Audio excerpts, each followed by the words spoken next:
Hi, ఈరోజు 75 days ఛాలెంజ్లో 5th day. 4 days సక్సెస్ఫుల్గా complete అయిపోయింది. 5th డే కూడా సక్సెస్ఫుల్గా స్టార్ట్ చేసేసాను. కానీ నిన్న బాడీ టైర్డ్నెస్ ఎఫెక్ట్ వల్ల ఈరోజు కొంచెం డే చాలా టైర్డ్గా స్టార్ట్ అయింది. ఫేస్లో కూడా ఆ టైర్డ్నెస్ నాకే చాలా క్లియర్గా తెలుస్తూ ఉంది.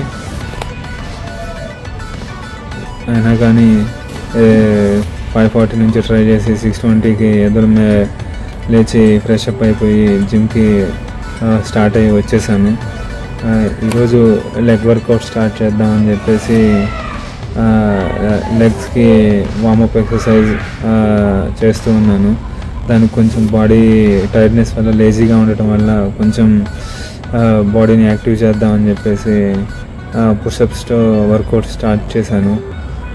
నాకు పుషప్స్ అంటే చాలా ఇంట్రెస్టింగ్గా చేయగలను. బాడీలో ప్రతి పార్టు మూవింగ్ అయిపోయి అంతగా వార్మప్లో ఏమన్నా కొంచెం ఎక్కువ తక్కువ చేసినా కానీ అంత ఈక్వల్గా సెట్ అయిపోతుందన్న ఫీలింగ్ వస్తుంది. పుషప్స్ 2 సెట్స్ తర్వాత కొంచెం బెటర్గా అనిపిస్తుంది. బాడీ కొంచెం యాక్టివ్గానే పర్ఫామ్ చేయడానికి రెడీగా అన్న ఫీలింగ్ అయితే వచ్చేసింది. ఇంకా లేట్ చేయకుండా ఇంకా స్క్వాట్ ఎక్సర్సైజ్ స్టార్ట్ చేద్దామని స్క్వాట్ మిషన్ దగ్గరికి స్టార్ట్ అయిపోయాను.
స్క్వాట్స్ 2 సెట్స్ కంప్లీట్ చేసుకున్న తర్వాత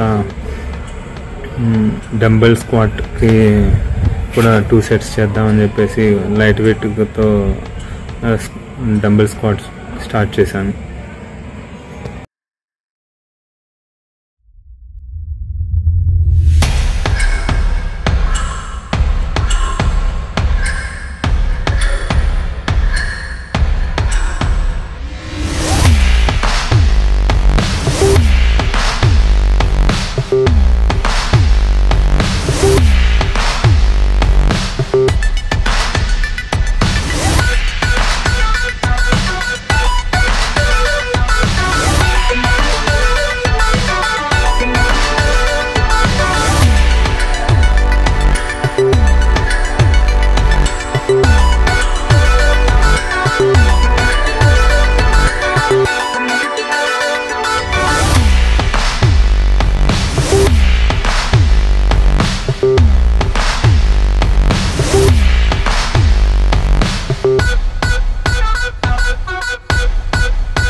డంబెల్ స్క్వాట్స్ కూడా కంప్లీట్ అయిపోయింది.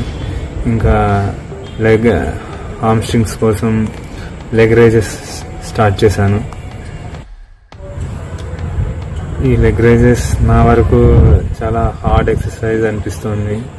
ఎందుకంటే ఎంత తక్కువ వెయిట్ వేసి రేస్ చేయాలన్నా కానీ నా రైట్ని అంతగా సపోర్ట్ చేయట్లేదు.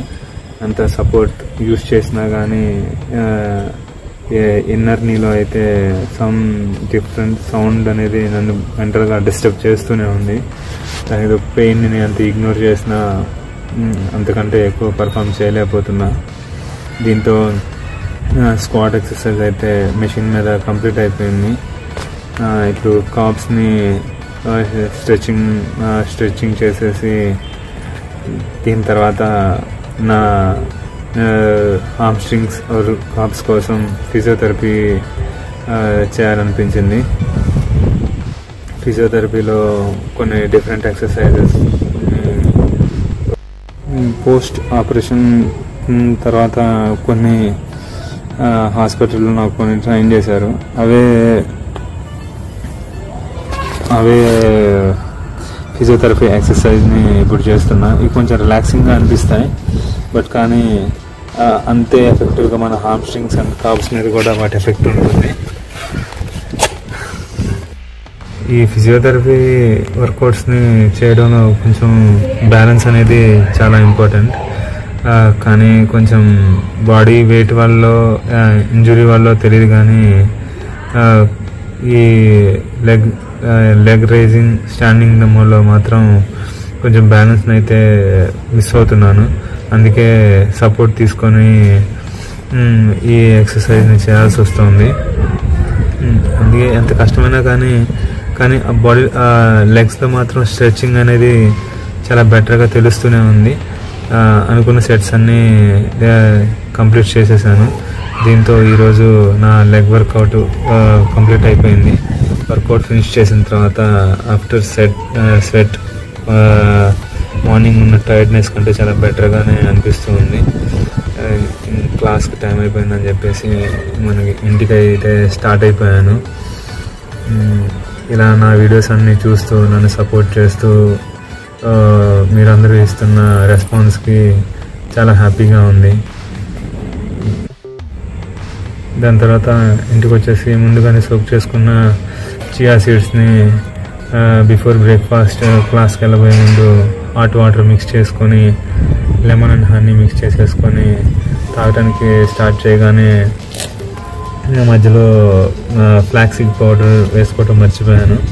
అందుకే హాఫ్ గ్లాస్ తాగాక అది ఫ్లాక్సీడ్ పౌడర్ కూడా మిక్స్ చేసేసుకొని ఫాస్ట్గా తాగేసి క్లాస్కి అయితే స్టార్ట్ అయిపోయాను. రోజులాగే ఫాస్ట్గా వెళ్ళినా కానీ క్లాస్ స్టార్ట్ అయిపోయింది. ప్రాబ్లం మిగతా అన్ని కవర్ చేసేసి క్లాస్ ఫినిష్ చేసేసుకొని ఈ మిగతా డే కూడా రిమైనింగ్ సబ్జెక్ట్స్ అన్నీ అనుకున్న ప్రకారం ఫినిష్ చేయడానికి ట్రై చేస్తా. ఈరోజుకి ఇంతే. నా వీడియోస్ని సపోర్ట్ చేస్తున్నందుకు thank you so much. Don't forget to subscribe.